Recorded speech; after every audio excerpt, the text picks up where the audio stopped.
వరంగల్, ఖమ్మం, నల్గొండ పట్టభద్రుల ఉప ఎన్నికల ప్రచారంలో భాగంగా నర్సంపేటలో కాంగ్రెస్ నాయకులు ఆత్మీయ సమ్మేళనం నిర్వహించారు. ఈ కార్యక్రమంలో ఎమ్మెల్సీ అభ్యర్థి తీర్మాన్ మల్లన్న, నర్సంపేట ఎమ్మెల్యే దొంతి మాధవరెడ్డి, మహబూబాబాద్ ఎంపీ అభ్యర్థి బలరాం నాయక్ పాల్గొన్నారు.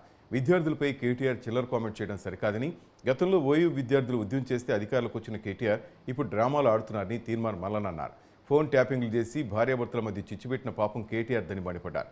పేపర్ లీక్ చేసి కేటీఆర్లు విద్యార్థుల జీవితాలతో ఆడుకుంది వాస్తవం కాదంటూ ప్రశ్నించారు.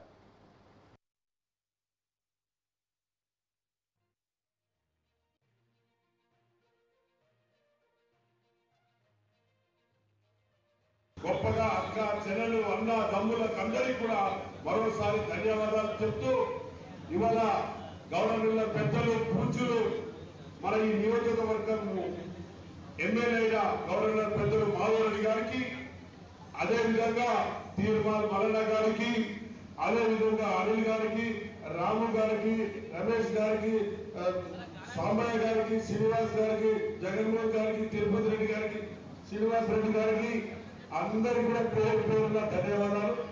ముఖ్యంగా తీర్మాన్ మల్లన్న గురించి చెప్పాలంటే ఏదో ఒక విధంగా ఈ రాష్ట్రానికి బీద ప్రజలకు ఉపయోగపడే వ్యక్తి. మళ్ళీ నిన్న కాకుండా బలరాం నాయక్ గారు కూడా ఆశీర్వదించినారు. మన నర్సంపేట నియోజకవర్గం నుంచి అందరూ కూడా ఏదైతే మెజారిటీ ఓట్లు వస్తూ ఉన్నాయి, మరి కాంగ్రెస్ పార్టీ అభ్యర్థిగా మరి ఎంపీని కూడా గెలిపిస్తా ఉన్నారు. మీ యొక్క సహకారం, మీ యొక్క ఆశీస్సులతో అని చెప్పి మీ అందరికీ ఈ సందర్భంగా తెలియజేస్తా ఉన్నాను. మరి ఈరోజు మరి మేమందరం ఈ రాష్ట్రంలో ఈ ప్రాంత అభివృద్ధి కొరకు, ఈ ప్రాంత ప్రజల సంక్షేమం కొరకు ఏదైతే మీరు చెప్పిన పనులు చేసే ఆ యొక్క కార్యక్రమంలో మరి పనిచేసే వాళ్ళం.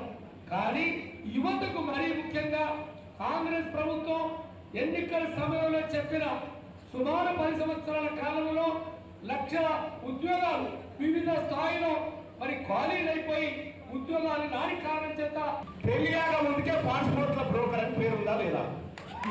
దుబాయ్ చంద్రశేఖర్ అని పేరు ఎందుకు వచ్చింది? మేరకు పాస్పోర్ట్లు దొంగతనం ఇప్పించి, విజిటింగ్ వీసాలు ఇప్పించి, వీడికేమి హైదరాబాద్కేమి బొంబాయి తీసుకుపోయి బొంబాయిలో దించి విమానంలో ఇదే రా దుబాయ్ అని చెప్పినాడు కల్వకుంట్ల చంద్రశేఖరరావు.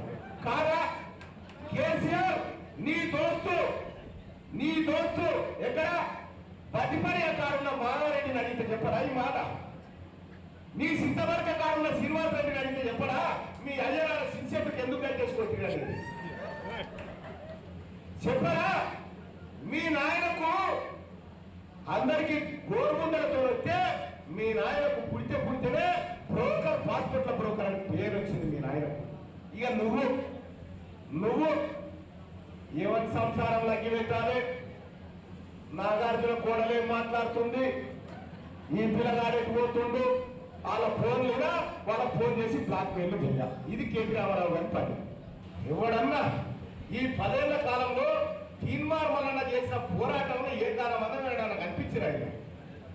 ఒక్కనాడన్నా నా ఆఫీసుల మీద దాడులు చేసి, హత్యాయత్నాలు చేసి, ఈ బిడ్డ నా చిన్న పిల్లలు, 2 పిల్లలు డాడీ అని 100 రోజులు ఏడుస్తుంటే నన్ను జైల్లో పెట్టినావు కదా కేసీఆర్. నువ్వు ఈ నీ క్యాండిడేట్ ఎవరన్నా ఈ తరపున ప్రజల తరపున పోరాటం చేసినాడు ఉన్నాడా?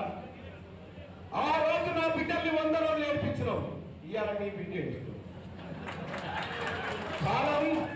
కాలం సమాధానం చెప్తాను.